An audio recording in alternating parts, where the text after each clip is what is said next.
Hello everyone, myself Khyati Vyas from JMP English Medium Saraswati Group of Education. Today I am conducting this session for grade 5, subject is SS. We are going to start the revision session for your FA2 exams and this is my session number 1. So सबसे पहले हम ये देख लेते हैं कि हमारा syllabus क्या है FA2 एग्जाम के लिए। तो FA2 में हम सेमेस्टर 1 में से chapter number 8 and 9 end semester 2 में से चैप्टर नंबर 1 इतने चैप्टर्स को कवर करेंगे। तो आज के सेशन में मैं इन तीनों चैप्टर्स में से जो ऑब्जेक्टिव टाइप के क्वेश्चंस है, ऑब्जेक्टिव टाइप के क्वेश्चंस उनका रिवीजन करवाऊंगी। So objective type revision, question answer के बारे में नेक्स्ट सेशन में हम डिस्कस करेंगे।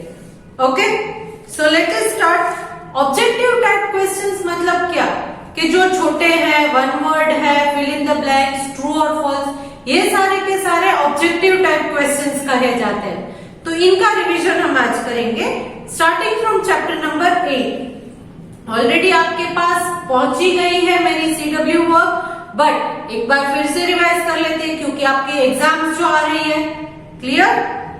वन मोर इम्पोर्टेंट नोटिस कि आप एग्जाम में जो मीनिंग्स है, आपकी बुक में दिए हुए मीनिंग्स, उन्हें इग्नोर नहीं करोगे क्योंकि इन मीनिंग्स में भी हम इन मीनिंग्स को क्वेश्चन में कन्वर्ट करके आपको पूछ सकते हैं। फॉर एग्जाम्पल चैप्टर नंबर 8 उसमें एक पूछा गया है ऑरोरा बोरेसिस।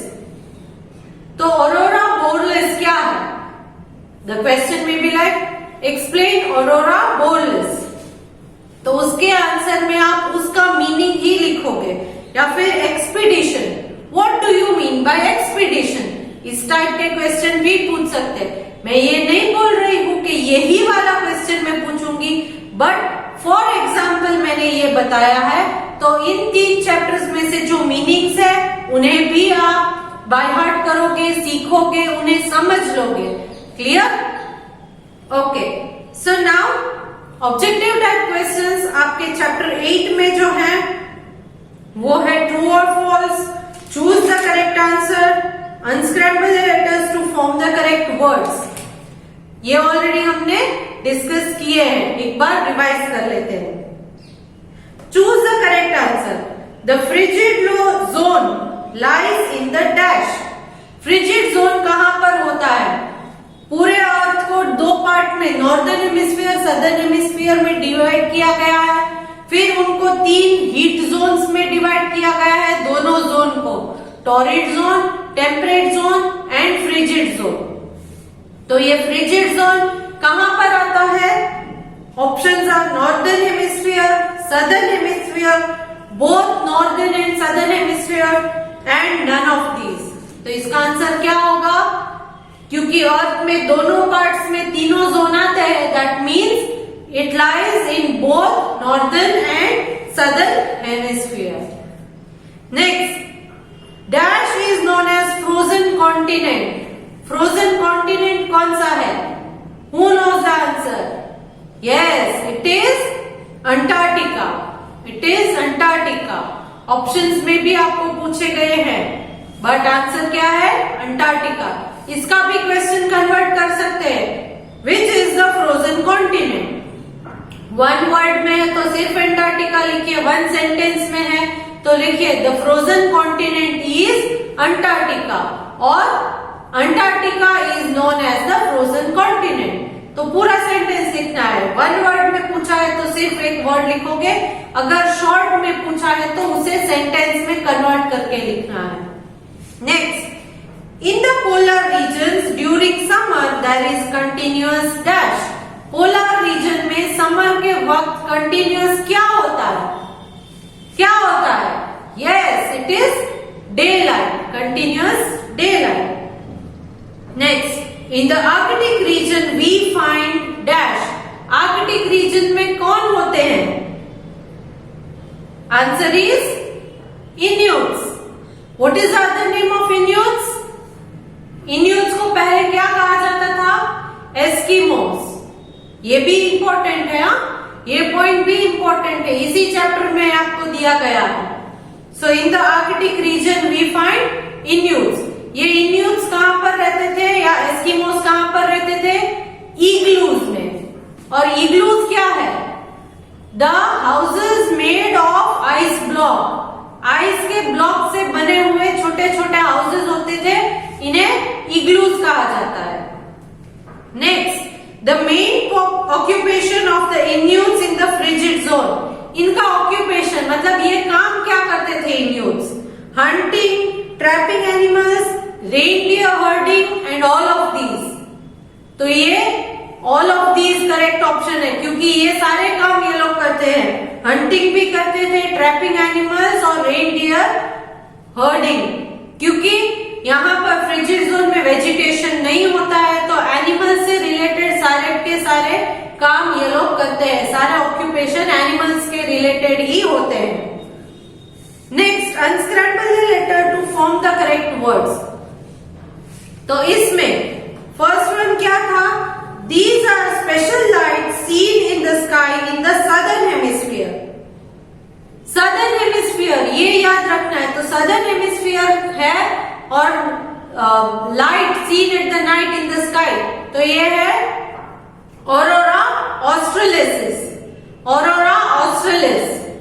और अगर नॉर्दर्न हेमिस्फीयर है तो वो आएगा ऑरोरा बोरलिस। ऑरोरा ऑस्ट्रेलिस ये सदर्न हेमिस्फीयर का है।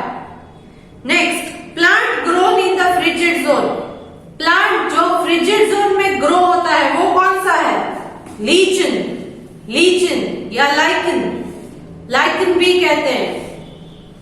Next, an animal found in this zone, इस जोन में पाया गया एक एनिमल, मतलब कि फ्रिजिड जोन में कौन सा एनिमल होता है? Answer is caribou, caribou. Next, this was previously use for catching fish, पहले के जमाने में फिशेस को पकड़ने के लिए क्या यूज किया जाता था? हार्पून्स। क्या? हार्पून्स। इन सारे के सारे स्पेलिंग्स को भी आपको लर्न करना है। अगर स्पेलिंग्स नहीं आएंगे तो आंसर में आप कुछ नहीं लिख पाओगे, स्पेशली सब्जेक्टिव पेपर में, क्योंकि ऑब्जेक्टिव पेपर में तो ऑप्शंस दिए गए हैं तो सिर्फ टिक करना है, बट सब्जेक्टिव पेपर वो तो आपको ही लिखना है। तो इन आंसर्स को आप कैसे लिखोगे? अगर मैं ये क्वेश्चन पूछूं कि what was used for catching the fish in the previous days by the people living in the frigid zone, तो उसका आंसर आप क्या लिखोगे?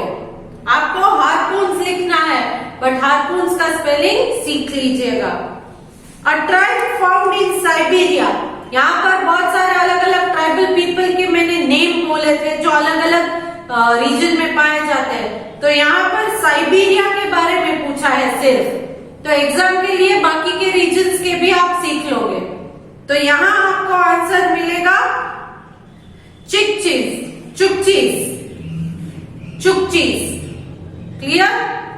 तो ये था हमारा चैप्टर नंबर 8। चैप्टर नंबर 8 के हमने मैथ द फॉलोइंग नहीं डिस्कस किया है, क्योंकि ऑलरेडी आपके पास उनके आंसर्स आ गए हैं। फिर भी अगर आप रिवाइज करना चाहो तो एक बार देख सकते हो। फिर आपको जब ये एक्सप्लेन किया था चैप्टर, तब उसके साथ जो वर्कशीट भेजी गई थी, वर्कशीट आपके पास 2 आई है, तो उन दोनों वर्कशीट में जितने भी ब्लैंक्स मैंने पूछे हैं उनको भी आप रीड करोगे, क्योंकि उनमें से मैं कोई भी क्वेश्चन ऑब्जेक्टिव पेपर में ले सकती हूँ या तो सब्जेक्टिव पेपर में उन्हीं ब्लैंक्स को क्वेश्चन में कन्वर्ट करके भी पूछ सकती हूँ। तो उन वर्कशीट्स को भी रिवाइज कीजिएगा। Next, talking about chapter number 9, our environment. यहाँ पर अलग अलग आपको गैसेस के बारे में बताया गया है, देन अलग अलग स्पीयर्स। तो अर्थ के अराउंड 4 स्पीयर्स है, एटमॉस्फेयर, हाइड्रोस्फीयर, बायोस्फीयर, लिथोस्फीयर। तो इन चारों स्पीयर्स के बारे में भी एक्सप्लेन किया था। तो अब इस चैप्टर के जो भी ऑब्जेक्टिव टाइप क्वेश्चन है वो एक बार डिस्कस कर लेते हैं। ट्रू और फॉल्स में से देखते हैं। Our environment consist of 5 spheres. 5 sphere होते हैं हमारे एनवायरनमेंट में। स्पीयर्स के नाम कितने थे? Atmosphere, biosphere, lithosphere and atmosphere, biosphere, lithosphere and hydrosphere. तो ऑलरेडी सिर्फ 4 ही है, तो यहाँ पर 5 पूछा है, that means this is false. This is false. Next, hydrosphere is the sphere of water. Hydrosphere water का sphere है. Correct. This is true. क्योंकि हाइड्रो इलेक्ट्रिसिटी याद है, हाइड्रो कनेक्टेड विद वाटर, तो हाइड्रो इलेक्ट्रिसिटी वाटर से generate होती है, तो हाइड्रोस्फीयर भी वाटर का ही लेयर होगा. Next, atmosphere includes all water bodies. Atmosphere में वाटर बॉडीज आते हैं? No, it is false. It is false क्योंकि हाइड्रोस्फीयर में वाटर बॉडी आते हैं, एटमॉस्फेयर में नहीं आते हैं, तो this is false. Next, life is possible without atmosphere. Atmosphere अगर नहीं है तो लाइफ पॉसिबल है? No, this is false. ये गलत स्टेटमेंट है. The biosphere makes very small part of the earth's mass. Biosphere जो है वो बहुत ही छोटा सा हिस्सा है पूरे अर्थ के मास का. पूरे अर्थ में जो भी चीजें हैं उनमें से सबसे छोटा पोर्शन बायोस्फीयर का है. Is it true? Yes, it is true. Next, choose the correct answers में से देख लेते हैं. What percent of earth is covered by land? Land कितनी पोर्शन में, कितने परसेंटेज में लैंड बॉडी है, लैंड मास है? अर्थ के ऊपर लैंड मास कितना परसेंट है? Answer is 29%. 29%. ये आपको याद रखना है. Which of these are the main sources of fresh water? Fresh water मतलब मीठे पानी का source. River, lake, pond, all of these. Answer is all of these. Next, which of these help in formation of clouds? Clouds किस तरह से formation होता है? इनमें से कौन क्लाउड फॉर्मेशन के लिए हेल्प करता है? Options are oxygen, nitrogen, water vapour and all of these. तो इनमें से किस ऑप्शन पर आप टिक करोगे? क्लाउड्स. क्लाउड से रेन आती है, तो रेन में पानी आएगा. तो इन तीनों में से oxygen, nitrogen, water vapour and all of these, इन चार ऑप्शन में से वाटर वाला कौन सा है? Yes, water vapour. That mean cloud formation में भी वाटर वेपर ही आएगा. Next, which is the most important gas for our survival? हमें जिंदा रहने के लिए सबसे जरूरी गैस कौन सा है? Yes, it is oxygen. क्योंकि ऑक्सीजन ही हम लोग ब्रीथ करते हैं. When we take in the air और when we inhale, we only use oxygen part of it. बाकी के जो गैसेस है वो हम एक्सहेल कर देते हैं. तो यूज कौन सा गैस करते हैं? Oxygen. Next, which is the layer below the crust known as? और what is the layer below the crust known as? crust के नीचे वाला जो हिस्सा है उसे क्या कहते हैं? It is mantle. It is mantle. crust का मतलब है अर्थ का सबसे ऊपर वाला हिस्सा.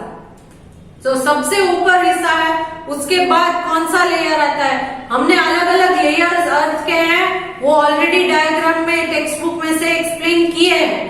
तो इसमें यहां पूछा है क्रस्ट के बिलो. बिलो मतलब नीचे. क्रस्ट के नीचे वाला पार्ट कौन सा है? It is mantle. Next, unscramble the letters to form the correct words. Life found in sea water. Sea water में जो लिविंग ऑर्गेनिजम्स हैं उन्हें क्या कहते हैं? They are known as marine life. Marine life. Next, the gas needed by plants for making food. Plants कौन सा gas use करते हैं फूड बनाने के लिए? For preparing their food. Yes, they use carbon dioxide. They produce oxygen. Oxygen बनाते हैं, but use कौन सा करते हैं? Carbon dioxide. Next, the surface of the earth made up of rock and soil. Earth का सरफेस जो rock and soil से बना है, मतलब लैंड एरिया, तो उसे हम क्या कहेंगे? उसे कहेंगे लिथोस्फीयर. लिथोस्फीयर. वाटर बॉडीज है तो hydrosphere. I mean rock and soil है तो lithosphere. Land area lithosphere. Next, the innermost layer of the earth. Earth का सबसे अंदर वाला पार्ट कौन सा है? Inner most. अर्थ के अलग अलग लेयर्स डायग्राम के थ्रू हमने पढ़े थे, तो ये डायग्राम भी इंपॉर्टेंट है, आप डायग्राम भी सीखोगे। क्लियर? एग्जाम में हम शायद पूछ सकते हैं डायग्राम के, अर्थ के लेयर्स का डायग्राम बनाओ, या वाटर साइकिल का डायग्राम बनाओ, या फिर कोई और डायग्राम मैप देकर हम पूछ सकते हैं। तो ये सारे के सारे आप सीखोगे। So the innermost layer of the earth is core. सबसे अंदर का पार्ट कौन सा है अर्थ के सरफेस का? It is core. Next, the sphere in which life is found. ऐसा स्फीयर जिसमें लिविंग ऑर्गेनिजम्स या लाइफ रहती है, तो उस स्फीयर को हम कहेंगे बायोस्फीयर। उस स्फीयर को कहेंगे बायोस्फीयर। तो लिथोस्फीयर और हाइड्रोस्फीयर दोनों में लिविंग ऑर्गेनिजम्स है, तो जहां पर लिविंग ऑर्गेनिज्म है it is called a biosphere. तो ये था हमारा चैप्टर नंबर 9। अब हम सेमेस्टर 2 के चैप्टर नंबर 1 हेरिटेज, तो इस चैप्टर का रिवीजन करेंगे। ये चैप्टर बहुत ही बड़ा है, बहुत इंपॉर्टेंट क्वेश्चंस भी इसमें से पूछ सकती हूं मैं, क्योंकि कंटेंट ज्यादा है, तो क्वेश्चंस पूछने का आपके लिए मेरे पास चांस भी बहुत सारे रहते हैं। और प्रीवियस चैप्टर जो हमने किया सेमेस्टर 1 का चैप्टर नंबर 9, उसमें 3 वर्कशीट्स मैंने आपको भेजी थी, तो उसमें से भी मैं कोई भी क्वेश्चन पूछ सकती हूँ, आइदर क्वेश्चन आंसर फॉर्म और fill in the blanks form और ट्रू और फॉल्स फॉर्म। तो फॉर्म में अपने आप डिसाइड कर लूंगी, बट आपके लिए ये सीखना जरूरी है, क्योंकि I can change the format of the question. Format change कर सकती हूँ मैं क्वेश्चन का, बट अगर आपको उन ब्लैंक्स के आंसर पता है, वो ब्लैंक्स पता है, तो वो आप आंसर कर सकते हो। तो let's start with semester 2 chapter number 1 heritage. Starting from true or false. Natural heritage and cultural heritage are the two types of heritages. Is it true or false? Yes, it is true. Next, Emperor Ashoka built the Red Fort. Emperor Ashoka ने red fort को construct किया था, बनवाया था? No, it is false. Next, C, Akbar tomb is found in Delhi. Akbar की tomb Delhi में है। It is false. It is false. Next, the caves at Bhimbetka are famous for their paintings. Bhimbetka की केव जो है वो पेंटिंग्स के लिए बहुत फेमस है। Yes, it is true. Next, the Harappan ruins show the use of terracotta. Harappan ruins में terracotta का यूज हमें पता चलता है कि वो किस तरह से टेराकोटा का यूज करते थे। What is terracotta? टेराकोटा एक रेडिश ब्राउन क्ले है। It is a type of clay. तो ये हड़प्पन रूइंस में टेराकोटा का यूज किस तरह से करते थे वो लोग, इसके बारे में हमें इंफॉर्मेशन मिलती है। Yes, it is true. So right T. Next, choose the correct answer. How many terraces does the Nishat Bagh have? Nishat Bagh में कितने टेरेसेस थे? Answer is 12। Okay kids, Shalimar Bagh में कितने टेरेस थे? 4। तो ये दोनों आपको याद रखने हैं। निशात बाग में 12, शालीमार बाग में 4। Next, which of these is true about Qutub Minar? Qutub Minar के बारे में इनमें से कौन सा लाइन करेक्ट है? It is a mosque, it is a minaret, it is a temple and none of these. Answer is minar है, तो ये एक minaret है। It is a minaret। Then, who build the Gwalior fort? Gwalior fort किसने बनवाया था? Answer is Raja Mansingh Tomar. Raja Mansingh Tomar. Next, what are the gateways at Sanchi stupa called? Sanchi stupa के gateways को क्या कहा जाता है? Answer is toranas. Toranas. Next, where the Meenakshi temple located? Meenakshi temple कहां पर लोकेटेड है? Answer is Madurai, Madurai. Next, unscramble the letters to form the correct words. First one, another name of Red Fort. Red fort का दूसरा नाम कौन सा है? सी, रेड को हिंदी में लाल कहा जाता है, फोर्ट को किला कहा जाता है। So another name is Lal Qila. Next, it is one of the tallest brick and stone minaret in the world. Tallest brick and stone minaret कौन सा है?